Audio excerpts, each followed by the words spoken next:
क्योंकि मेरी सोच ये है कि हम अगले चुनाव के लिए नहीं, अगली पीढ़ी के लिए काम कर रहे हैं।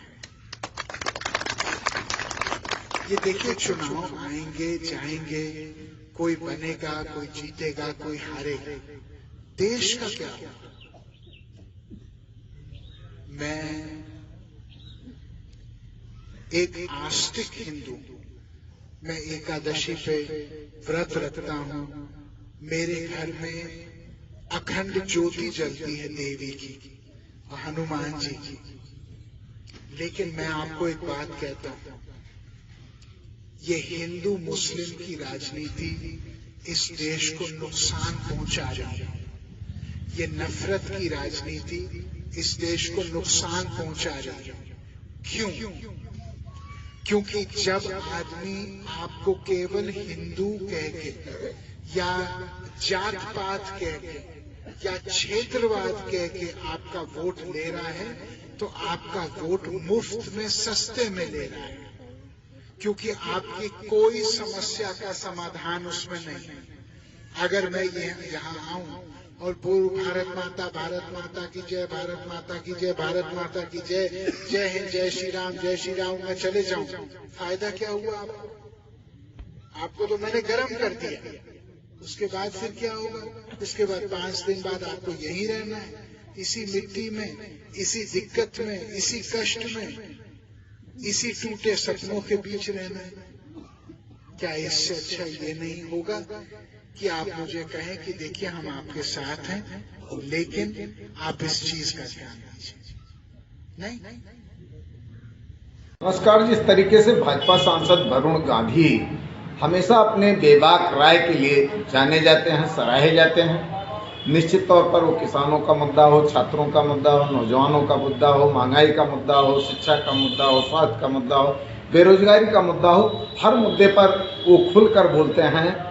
वो कभी अपने पार्टी का या विपक्ष का या किसी का गुणगान नहीं करते। जो यथार्थ होता है वही कहने, वही बोलने, वही बताने का काम करते हैं। और यही कारण है कि क्षेत्र की जनता तो उन्हें लाइक करती ही करती है।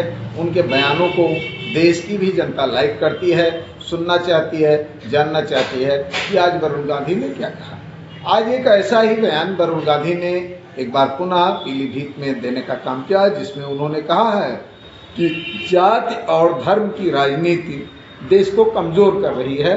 वास्तव में हमको शिक्षा, चिकित्सा और रोजगार पर जोर देना चाहिए।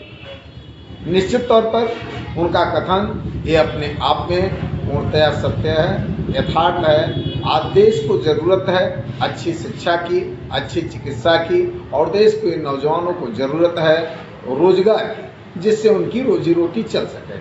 वास्तविकता में धार्मिक और जातीय मुद्दे कुछ क्षण के लिए बेहतर हो सकते हैं, लेकिन वो कहीं न कहीं समाज में द्वेष फैलाने का काम करते हैं, कटुता फैलाने का काम करते हैं।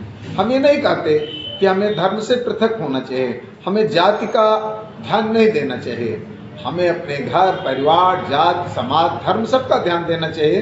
भारतेंदु हरिश्चंद्र जी ने कहा ही था कि निज भाषा उन्नति है सब उन्नति को मूल। तो निश्चित तौर पर हमें अपने जाति धर्म का जो है निश्चित तौर पर ख्याल रखना चाहिए, लेकिन ख्याल रखने में हमारे जाति का, हमारे धर्म का, हमारे समाज का, हमारे परिवार का, हमारे देश का उत्थान कैसे हो, इसकी चिंता होनी चाहिए। ना कि जातीय भावना को फैला करके हम सिर्फ अपनी राजनीतिक रोटी सेकने का काम करें, अपने स्वार्थ को सिद्ध करने का काम करें।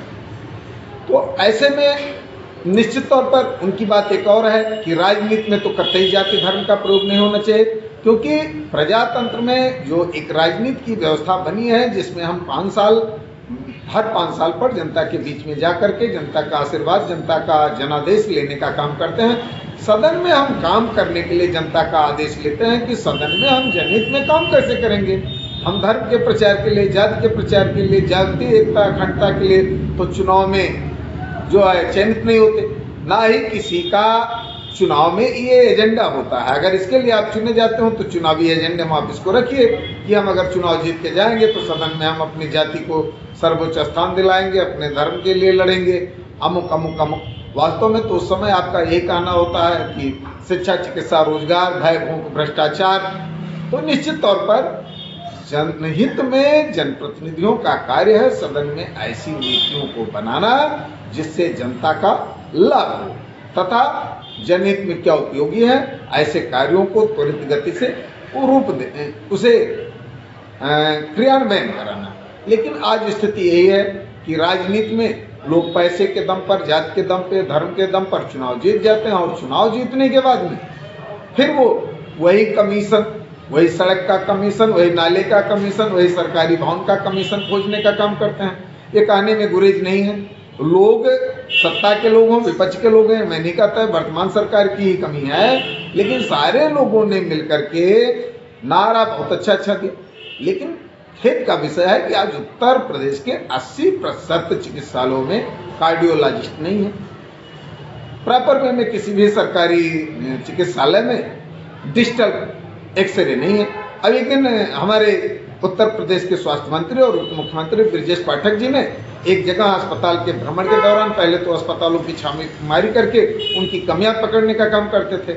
अभी जल्द देखा गया कि एक वहां पर मरीज जो बैठा था, जो काफी विपन्न था, उसे उन्होंने अपनी साल और सदरी उड़ा दिया। तो साल और सदरी न उड़ाइए, अगर आप अस्पताल में डिजिटल एक्सरे की व्यवस्था करा दीजिए तो उसका साल और सदरी का दाम बच जाएगा, जो उसे बाहर जा करके कराना पड़ता है। वास्तव में अस्पतालों में संसाधन देने का काम कीजिए, अस्पतालों में चिकित्सक देने का काम कीजिए, विद्यालय में शिक्षक देने का काम कीजिए और जहां तक हो सके गुणवत्तापूर्ण शिक्षा और चिकित्सा को इस देश की जनता को निःशुल्क देने का काम कीजिए, ताकि लोगों का मानसिक और शारीरिक विकास हो सके। जब लोगों का शारीरिक मानसिक विकास होगा तो वो अपना उत्थान करेंगे, अपने समाज का उत्थान करेंगे और देश का उत्थान हर हाल में होगा। लेकिन आप देख ही सकते हैं कि किस तरीके से उत्तर प्रदेश की राजधानी लखनऊ में तो यहाँ सरकार कहती है गड्ढा मुक्त सड़कें, सड़कों में गड्ढा कौन का है, सड़कें ही गड्ढे में समाहित हो रही हैं। तो ऐसे में आज जरूरत है राहुल गांधी जैसी विचारधारा की और वास्तविकता में जनहित में काम करने की। मैं चंद्रमणि पांडे, 307 विधानसभा हरियाणा। एक कहावत सुनी जाती थी, पैरों तले जमीन खिसकना।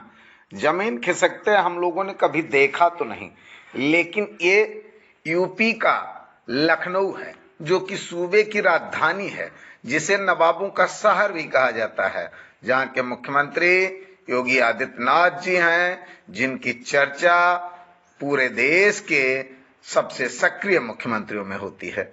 यहां पर तो पैर के नीचे से जमीन कौन कहे, सड़क ही खिसक गई, आप देख सकते हैं। और एक सड़क खिसकी नहीं, करीब 20 फीट के गड्ढे में तब्दील हो गई। जबकि ये कहा जाता है कि यूपी में सड़कें गड्ढा मुक्त हो रही हैं, यहां सड़क में गड्ढा नहीं अपितु गड्ढे में सड़क ही समाहित हो गई। ये तो ईश्वर का लाख लाख शुक्र है कि कोई बड़ी घटना घटित नहीं हुई। ये लखनऊ के हजरतगंज का वो एरिया है जो कि सीएम आवास से महज 1 से 1.5 किलोमीटर की दूरी पर है। यदि सूबे की राजधानी का ये हाल है तो पूरे यूपी की क्या स्थिति हो सकती है। उच्च अधिकारियों द्वारा बताया जा रहा है कि नाला था और नाले में रिसाव, लेकिन एक गड्ढा देखने से लगता है कि नाले के ऊपर ढंग से छत ढाला ही नहीं गया और उसके ऊपर सड़क बना दी गई। ये तो यूपी के अधिकारियों का कारनामा किसी से छुपा नहीं है कि वो किस तरीके से बजट का बंदर बांट करते हैं। कमीशन के चक्कर में सड़क हो, नदी नाला हो या कोई अन्य सरकारी भवन निर्माण, उसकी गुणवत्ता को चेक करने का काम नहीं करते हैं। ऐसे में ये विकास ये हजरतगंज की ही नहीं, लखनऊ में इसके पहले विकास नगर और अन्य जगहों पे भी ऐसी घटनाएं घट चुकी हैं। पैरों तले सड़क खिसक चुकी है, सड़क देखते ही देखते 20 फीट गहरे गड्ढे में तब्दील हो चुकी है। में सड़क में गड्ढे नहीं अपितु गड्ढे में समाहित हो रही सड़कें, वो भी राजधानी लखनऊ में, इसको लेकर के क्या कहती है मीडिया, क्या है मीडिया रिपोर्ट, आइए देखते हैं। लखनऊ से इस वक्त की बड़ी खबर देखिए, तस्वीरें भी सामने आ गई हैं। लखनऊ के हजरतगंज की ये तस्वीरें जहां बीच सड़क पर ये बड़ा सा गड्ढा नजर आ रहा है। बीच सड़क गड्ढा बन गया है, जिसके बाद आसपास लोगों की भीड़ आप देख सकते हैं। लखनऊ के हजरतगंज की ये तस्वीर है और इसके बाद जो क्या आपको बताते चले, सड़क कैसरबाग चौराहे और विधान भवन चौराहे को जोड़ती है। गनीमत इस बात की रही कि जिस वक्त सड़क धंसी वहां से कोई गाड़ी नहीं गुजर रही थी, जिससे बड़ा हादसा होने से टल गया।